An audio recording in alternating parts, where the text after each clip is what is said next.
so excited to be with you today and deliver this smashing good news. Katerina, I just made you a mod. Be nice to people. I put that in the comment, but please please smash that thumbs up. Chat in with where you're from, because folks, I really have a great report to you today. Something just broke that I am so excited about because the left is now eating its own. This involves Mark Elias, it involves George Soros, and it involves Media Matters, and it's going to be the greatest story of the day, and I can't wait to get into you. This, actually, I have to mention too, this was broke by the New York Times because the reporter over there, believe me, is not happy about the news. They're upset about it, but they report on these types of issues, so it's really going to be fantastic. But I do want you to remember, George Soros is the same guy that broke the Bank of England. This is why I don't like currencies. That's why you should go get your gold from Birch Gold. Text Lumberjack to 989898. Again, that's Lumberjack to 989898 to get your free info kit on gold and silver. There's no obligation, just useful information, folks. Central banks are on a buying binge. Gold is up 40% over the last year. I'm telling you, I love this stuff. You can get silver too there, okay? Silver, all that stuff. Physical. You can convert an existing IRA or 401k into that stuff. All right, I see a bunch of yawns, so let's go. Check this out. You guys are going to love this. Out of the New York Times, listen to this. Under siege from Trump and Musk, a top liberal group falls into crisis. Scrambling to pay legal fees, Media Matters has dialed back its criticism, trimmed its staff, and is now contemplating closing entirely. Come on, man. If you can't give a thumbs up for that, I don't know what you can, because folks, this is intensely personal to me. Those of you who have been following me a while know that Media Matters was on a mission to take my channel down, actually took out a number of my friends' channel. Remember George, remember CanCon, remember Nick Moseder, remember Marcus D. Marcus D has still got a channel up there, but I'm telling you, a lot of them left because they couldn't make a living doing this anymore, because there's Gail Golick, Doug TenNapel lost his channel back during this. In fact, I'm going to show you something. I'm going to go a little ghetto here, but I'm just going to hold this up. This was the article. Literally days after this article broke, this one right here, YouTube is ground zero for fraudulent election audit advocacy. Okay, so we are pushing for the audits of the election. Media Matters ran this article, and they featured, well, here, I can show you. They featured a bunch of us, but I'll show you that this is, let's see. There's Doug TenNapel right there.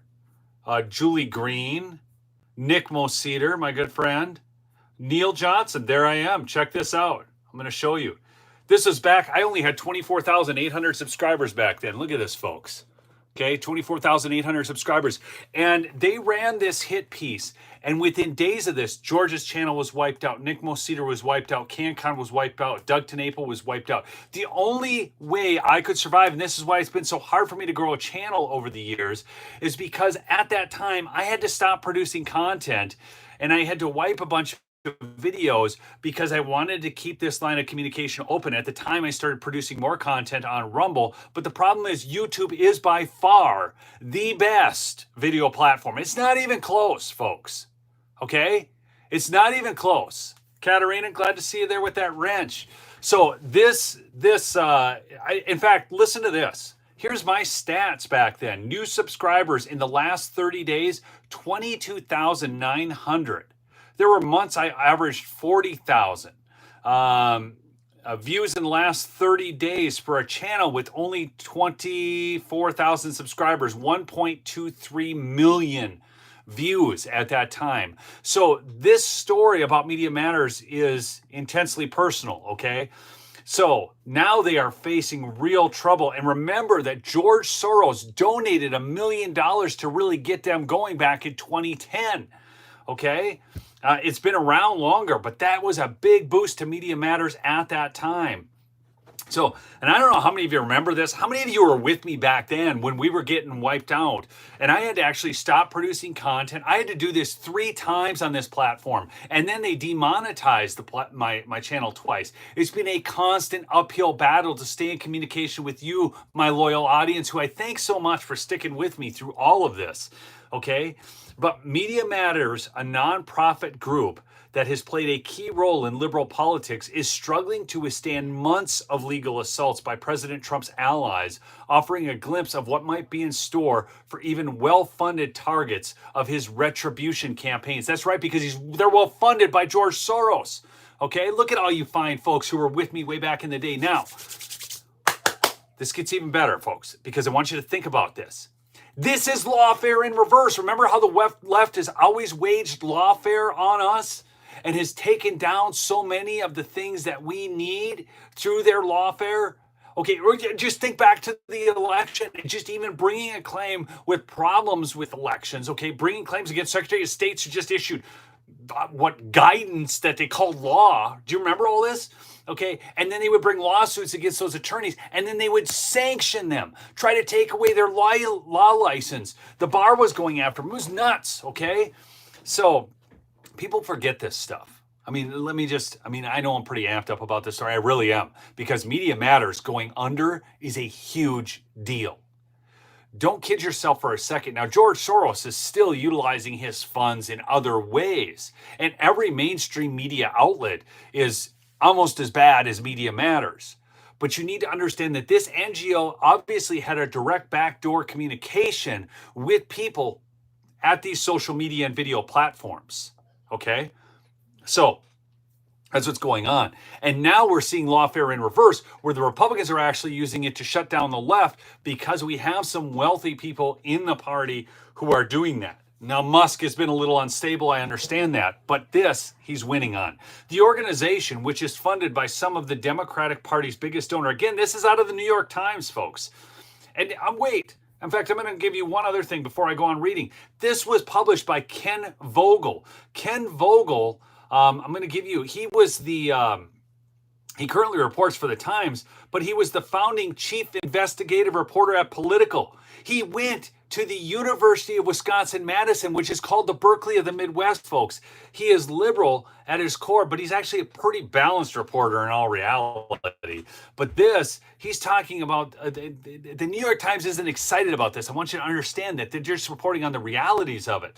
The organization, which is funded by some of the Democratic Party's biggest donors, Soros included, has racked up $15 million in legal fees over the past 20 months to defend itself against lawsuits by Elon Musk, in addition to investigation by Mr. Trump's Federal Trade Commission and Republican state attorneys general.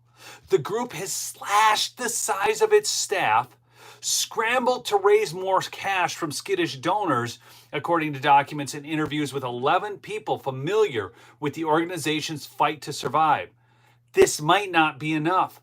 Media Matters tried to settle with Mr. Musk by offering concessions, but the sides were far apart and talks fizzled.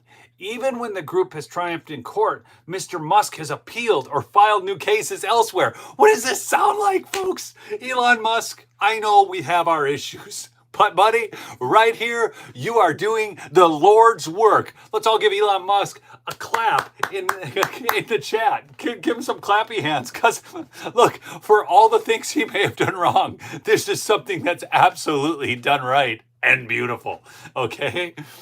Even when as a last resort, it is considered shuddering, according to interviews and an internal document.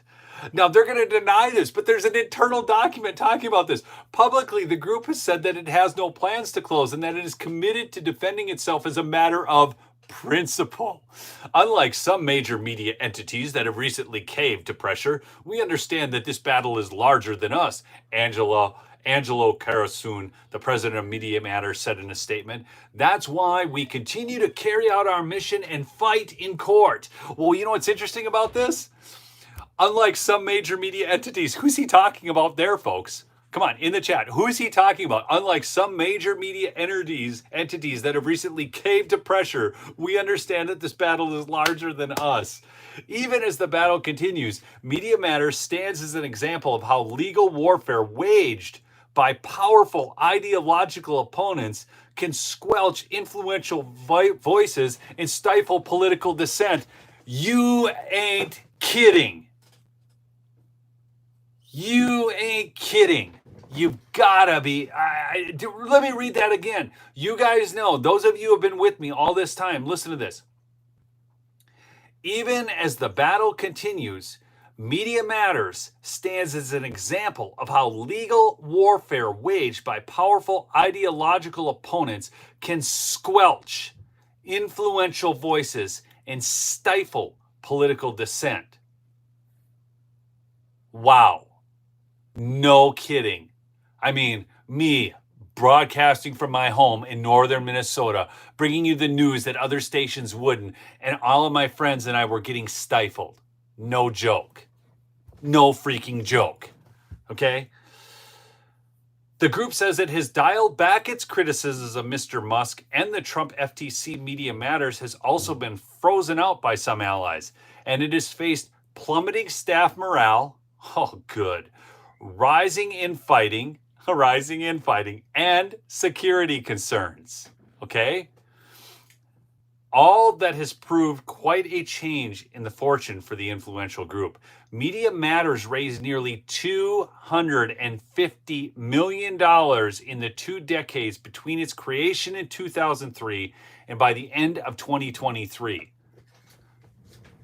$250 million. Wow. Okay, establishing itself as a force in democratic politics by effectively undermining major right-wing media figures and politicians. Now, I find that interesting since the left owns the mainstream media. Don't you find this fascinating? Like, they're trying to make you cry for Media Matters. This is the New York Times. Are y'all going, boo, boo, poor Media Matters. They only raised $250 million in 2 decades. And now they're being undermined by right-wing media figures and politicians.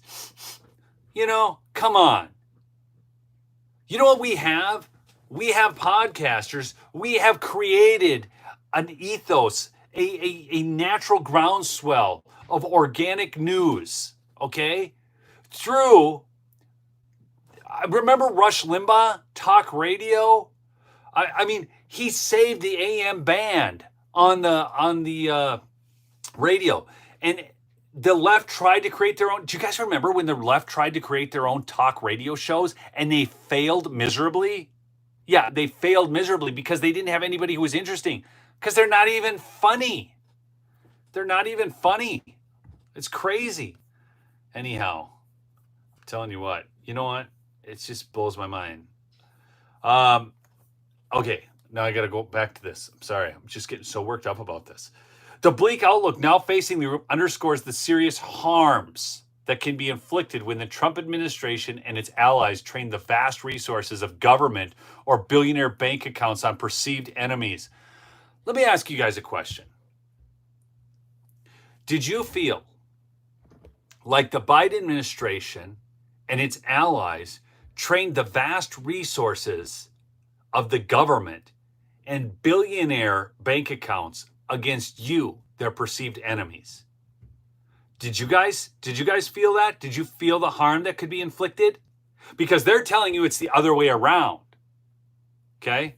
A lot of trolls today, folks. All right, here, let me do something for you. We only have one mod working. Douglas McCaller, you're up. Are you okay being a mod? Let me know if you're not. I will pull your modding thing.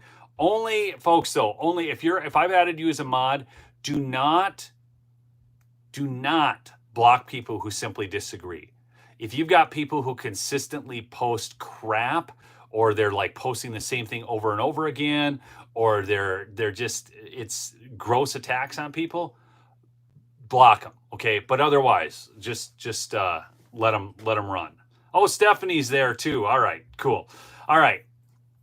Anyhow, back to the article. This is, I'm telling you, this is the greatest news, folks. You don't understand how big this is. The left turning on itself, eating its own. George Soros's millions going to fizzle because it's not working, okay? Whoo! It leaves targets facing a tricky choice, whether to spend heavily and fight back or negotiate settlements that risk backlash for abandoning their convictions. Case in point, the companies of ABC News and CBS News were criticized for caving to Trump when they agreed to donate millions of dollars to his Presidential Library Foundation to settle lawsuits that experts believe the media outlets could have won in court. Elite law firms diverged in a strategy when they were targeted by the Trump administration with executive orders and inquiries after their lawyers worked against him or his administration.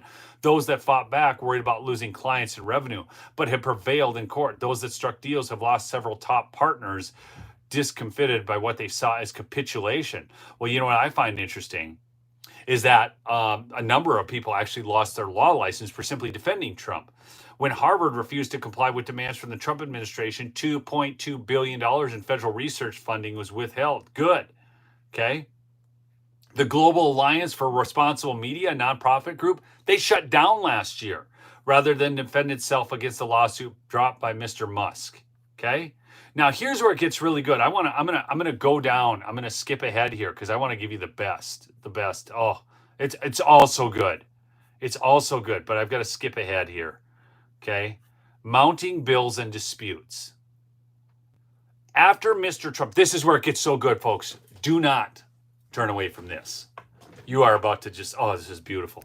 After Mr. Trump retook the White House last fall, Mr. Brock was brought back into the Media Matters fold to help navigate the X litigation, but he soon clashed with others and has been sidelined. Some involved in the group wanted to consider declaring bankruptcy or make concessions to settle the litigation, since Mr. Musk, the world's richest man, seemed undeterred by the cost of setbacks. X filed lawsuits against Media Matters in other countries, including Singapore and Ireland, in what lawyers for the advocacy group called a vendetta-driven campaign of libel tourism. When a U.S. federal court ruled that the Irish case should be shut down and the Singapore one paused, X appealed. In early February, frustrated by some at Media Matters saw as the high cost and slow pace of their lawyers at the influential Democratic firm Elias Law Group. Okay, listen now. In early February, frustrated by what some at Media Matters saw as the high cost and slow pace of their lawyers at influential Democratic firm Elias Law Group, the advocacy group began transitioning the X cases to different law firms. An Elias lawyer then notified the group that they owed them roughly $4 million. We understand. This is where it gets so good. Folks, they are tearing each other apart. And the best part is, this is Mark Elias. He's getting a stain on his name within the Democrat Party now. He's always had a stain with us, but now it's happening in the Democrat Party, because listen to what happens next. We understand this case has been and remains very difficult for everyone involved, as was Musk's intention when he brought it. Ezra Reese, the chair of Elias's political law group, wrote in an email to Mr. Carasone and Media Matters lead fundraiser, Mary Pat Boner.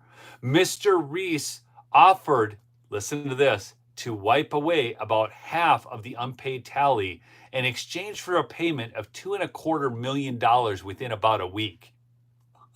That's right, Douglas. It couldn't happen to a nicer bunch of people. Okay, wait though. Did you guys see this? They just went like this. This would be like the salesman, the siding salesman coming up to you and going, yeah, so, we're going to do the siding and windows to your home, and that's going to be about $60,000. But you know what? If you sign today, what's the price, folks? Come on, help me out. Thanks for that 99-cent super sticker. I saw that. Every bit helps. Okay? But, folks, what do they come to? Okay, they go like, hey, we can do the siding and windows for you. It's going to be $60,000. But if you sign today, what do you get it for, folks? How much? This is exactly that. They went from $4 million to $2.25 million. $29.99. That's right, Robert. No, about $30,000. You get half price if you sign today. So this is what's going on here. $2.25 million. They went from $4 million. It's a half off sale, but you got to get the money within a week. If the group did not commit, listen to this. If the group did not commit to the payment plan, Mr. Reese wrote, his firm would expect full payment of the original amount and would go pens down and take steps to withdraw from the case by the end of the month. The ultimatum did not sit well inside Media Matters. You must be kidding, Miss Boner responded to Mr. Reese. This is how you treat people who have been clients for 16 years and are friends? Hey, what's $4 million between friends, people? Oh, God. I am in love with this story. Please smash that like if you would. Everybody's got to hear this. This is the greatest news of all time. In a statement to the New York Times, Mr. Reese defended his firm's work, noting that it helped with matters, including the effort to shut down the state attorney general's investigations. These victories, he predicted, would help Media Matters and other organizations stand up to politically motivated investigations and lawsuits brought by the right wing. While Elias Law Group continued representing Media Matters on some matters, the advocacy group shifted much of its defense to other firms, including Sussman Godfrey. Now, what's interesting about this is now Media Matters doesn't want to pay, and they're all upset because they don't have the money. But all this time, they've been switching away from Elias Law Group. They've been taking that. So you just think about this in a business term. You tell your lawyer, you're too slow, you suck, okay, and you're too much money. So we're going to start shifting our work to other people. Then you present them with the bill, even give them 50% off, and they're still moving away from you. And then they're upset because they don't want to pay their bill. I'm sure that there was plenty of overcharging there with Elias Law Group. But the new legal team in April worked to reach a settlement with X's lawyers. X demanded that Media Matters retract its report about anti-Semitic content, pay X all the money left in the group's bank account, and shut down. Media Matters proposed explaining its methodology in its report, adding a statement from X, and donating to a mutually agreed charity. No deal materialized. Media Matters soon had even more worries. Isn't that awesome? So X tells them, you need to retract your report, pay us all the money left in your account, and shut down, and we'll stop the suit. Oh, gosh. Elon Musk is going full tilt. Woo! Hey, I am you. Good to see you on. Folks, Independent Minis on. It's good to see you. All right. No deal materialized. Media Matters soon had even more worries. In May, the FTC launched an investigation into whether Media Matters and roughly a dozen other watchdog and advertising groups illegally colluded to dissuade companies from buying ads on X and other platforms. The commission's investigation echoed Mr. Musk's claims and sought similar internal information about Media Matters, including communications with other watchdog groups that monitor social media and news outlets. The FTC declined to comment. This article goes on forever. In fact, here, I'm going to do something for you. Command C. I'm going to copy this. I'm going to post it in the chat so you can have the article. It's behind a paywall, but it was unlocked. I think you can use this same code. The guy on X who shared it was one of the writers. And so there you go. I just want you guys to have this so you can share it, because this is just completely freaking awesome. Okay, and if you want to follow along, okay, I'm down at this picture. So if you click open the article, scroll down to this picture, and I'm going to start right below it if you just want to follow along.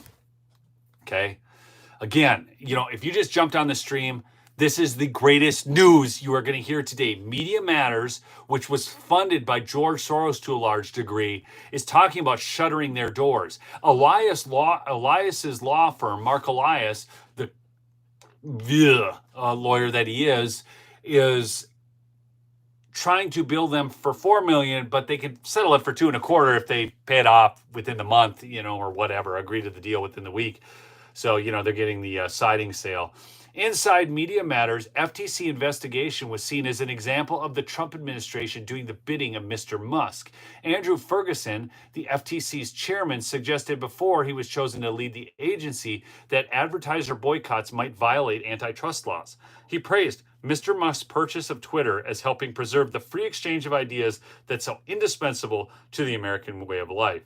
While Mr. Trump and Musk have feuded of late, the Trump administration has continued its investigation, underscoring an alignment based on shared enemies that may outlast the personal alliance between the two men. In June, Media Matters sued to halt the investigation, arguing that the FTC was using sweeping governmental powers to attempt to silence and harass an organization for daring to speak the truth. Of course, they're not speaking the truth, folks. They never spoke the truth when they were doing that stuff against me, and I almost got my channel shut down, wiped out, and got my friends' channels wiped out. I mean, this is, oh gosh, I love this story. Okay, hold on.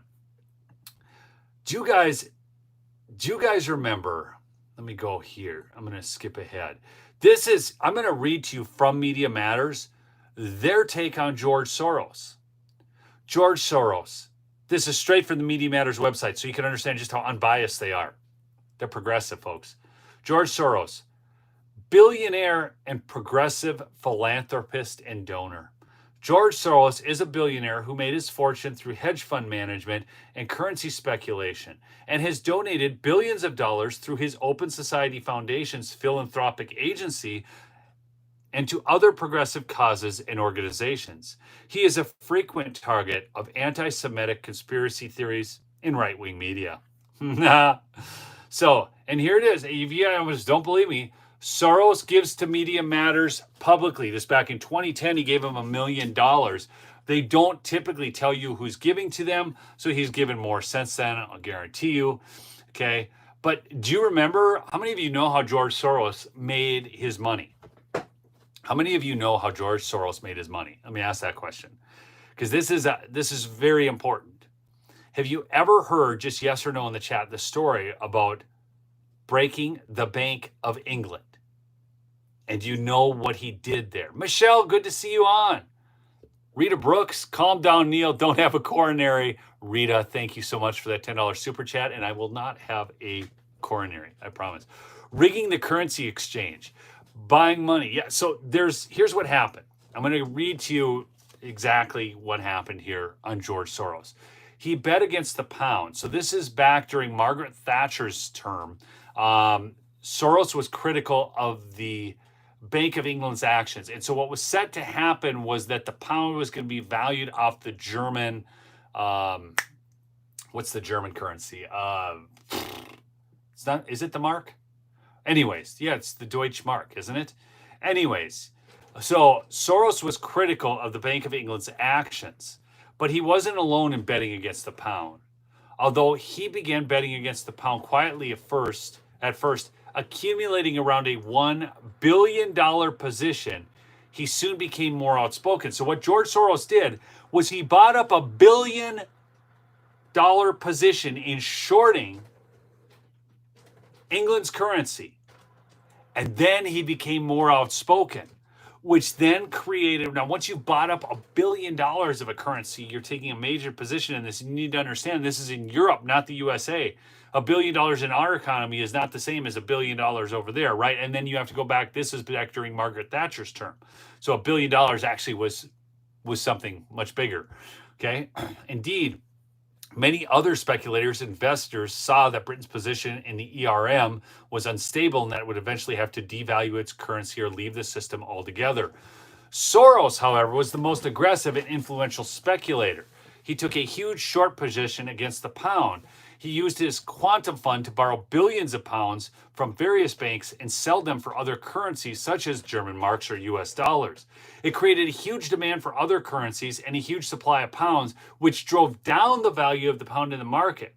He also used derivatives such as options and futures contracts to amplify his bets and increase his leverage. Okay? Then the British government tried to defend their currency by raising rates. Okay? However, the measures weren't enough to counteract the massive selling pressure from Soros and other shorts. The market, moreover, did not believe that Britain could sustain such high interest rates for a long time without damaging its domestic economy. Britain's foreign exchange reserves were limited and running out fast. Behind the scene, Germany was also helping in trying to keep the pound in the ERM. Okay? Soros decided to increase the size of his bet massively. He moved to a massive $10 billion position from $1.5 billion in the middle of September, and that resulted in Black Wednesday. And it was the European, the ERM was the monetary exchange in Europe, basically. But the withdrawal from the ERM was a humiliating defeat for Britain's government and a major blow to its credibility and reputation. So then they lost all this money, right? So this was in 92 that he did this. He used quantum fund to sell billions of pounds and buy other currencies, creating a huge demand for other currencies, sizable supply of pounds, lowered the value of the pound. All right, that's the basics of it. Okay, so he became infamously wealthy. Okay, crazy wealthy on that Wednesday. He was praised by some as genius and visionary, criticized by others as gritty and ruthless speculator who exploited the weakness of the system that caused harm to millions of people. He was also accused of having a political agenda behind his actions, as he was a vocal supporter of European integration and a critic of Britain's reluctance to join the euro. Okay, so it obviously had a negative impact on the economy in Britain. It caused economic contraction, high unemployment, social unrest, and public spending cuts. All of this because he wanted to make his billions. Now, there are times where you will see opportunities in life that just aren't the opportunity to take.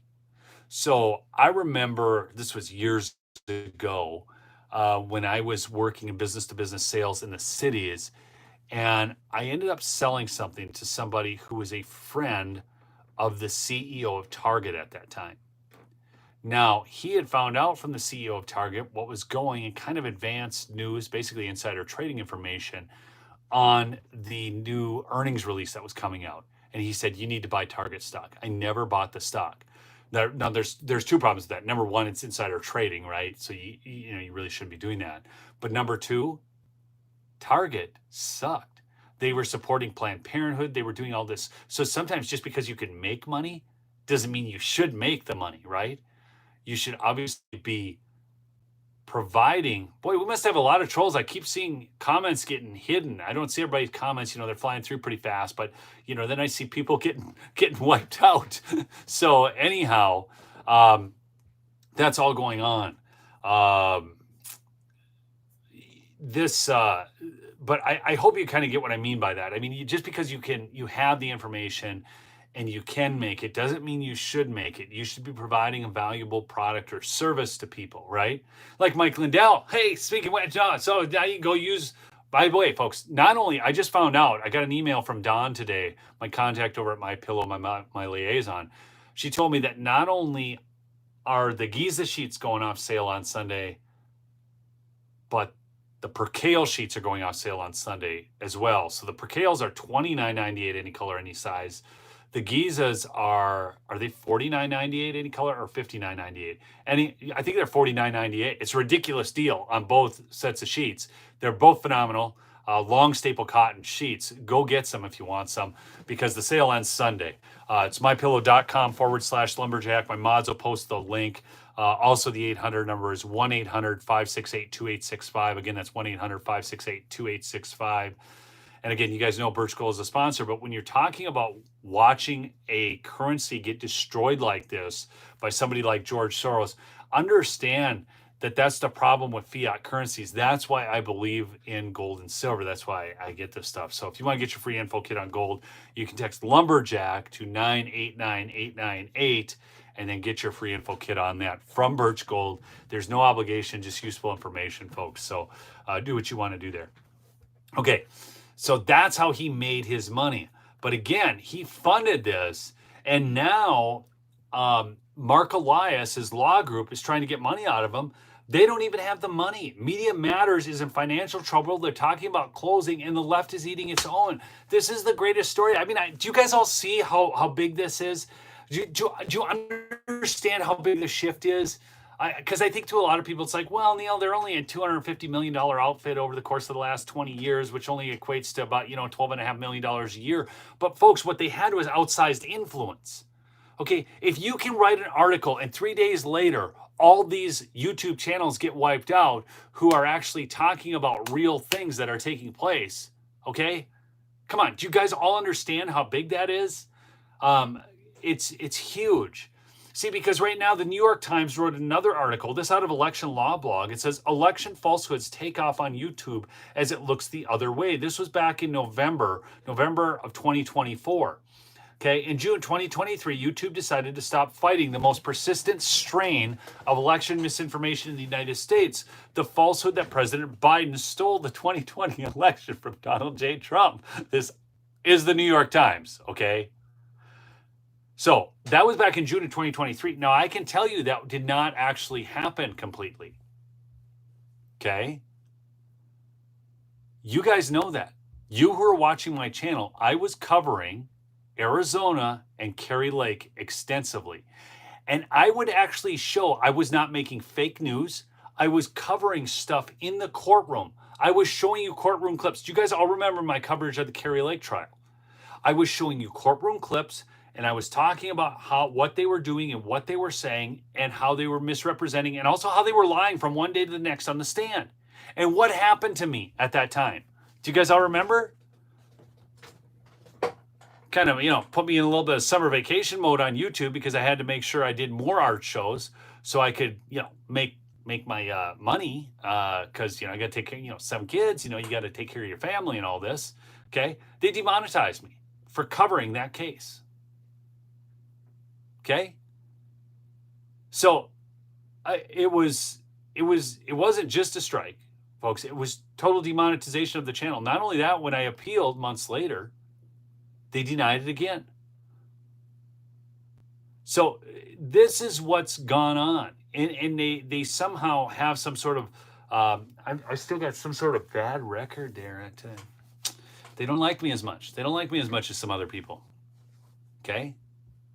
Whatever.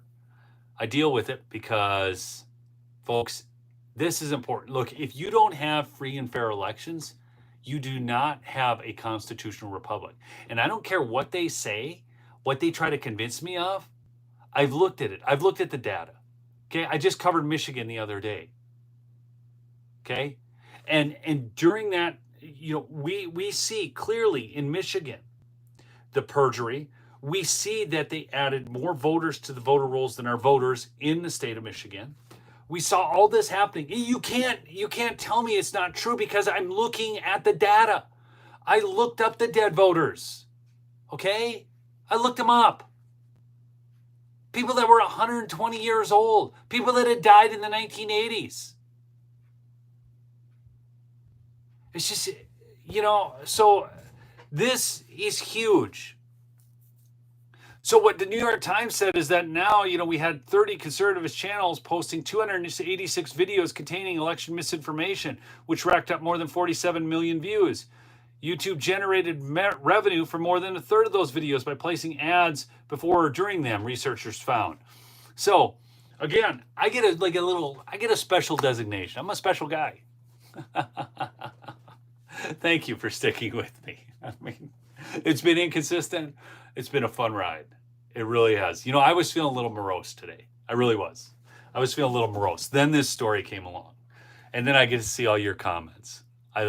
It's really great. And it actually takes me a trip down memory lane and all that we've been through together and what we did to start this. If you're new to the channel, hey, I love you too. Okay, you can subscribe, turn on your notifications, and I'll keep bringing this stuff when I can. But this is the best platform. When I was producing on Rumble, I mean, things that I was getting 200,000 views on over here, I would get 200 views on over in Rumble. So it's just one of the things that you're doing, and because I would love to we're only going to be on the platform that agrees with us, but the problem is that doesn't work.